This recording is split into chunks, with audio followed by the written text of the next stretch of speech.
Roger Hunt, the World Cup winner knighted by the Kop.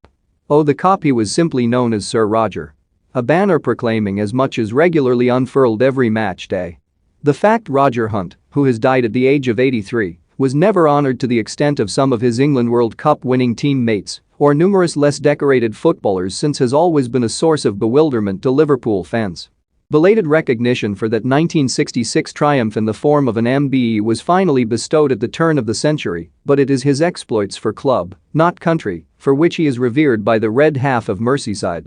His name is likely to remain in Liverpool's history books in perpetuity, as if Ian Rush, the club's all-time leading scorer, could not overcome his league goals record, 244 in 404 games, the likelihood is no one will.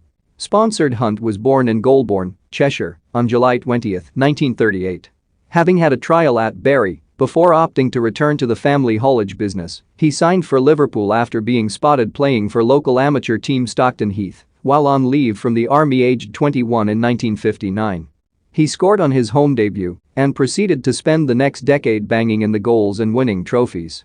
His remarkable 41 goals in as many games in the 1961-62 season helped Liverpool to win promotion as runaway Division Two champions, and that form continued in the top flight as his partnership with Ian St John was written into footballing folklore.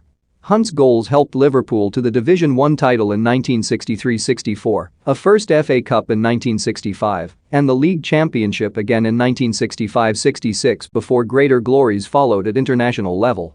Roger Hunt, right, after Liverpool win the 1965 FA Cup he had gone to the 1962 World Cup, having been called up while still a second division player, but did not feature.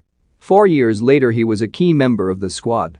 Hunt, who had the honor of scoring the first goal to be shown on Match of the Day in August 1964, played in all 6 England matches on home soil, scoring 3 times. He is, of course, intrinsically linked to Sir Geoff Hurst's controversial second goal in the final which hit the crossbar and bounced down over the line, despite West Germany's protestations to the contrary. He was the nearest player to the ball and Hurst has always argued that, had there been any doubt, a striker of Hunt's instincts would have been more interested in converting the rebound and not wheeling away in celebration. He finished his international career in 1969 with 18 goals from 34 caps.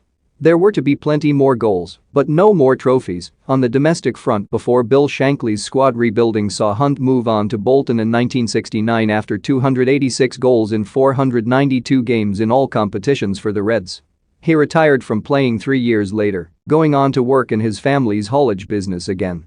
Roger Hunt greets the Anfield crowd on a visit in 2009, having overtaken Gordon Hodgson as the Liverpool's all-time leading goalscorer in November 1967 with his 242nd strike. Hunt's record stood until October 1992, when it was broken by Rush.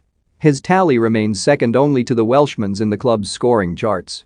The esteem with which he was held at Anfield was so high that when he returned in 1972 to play in his testimonial, the gates were locked an hour before kickoff as 56,000, with thousands more reported to be outside, packed into the ground.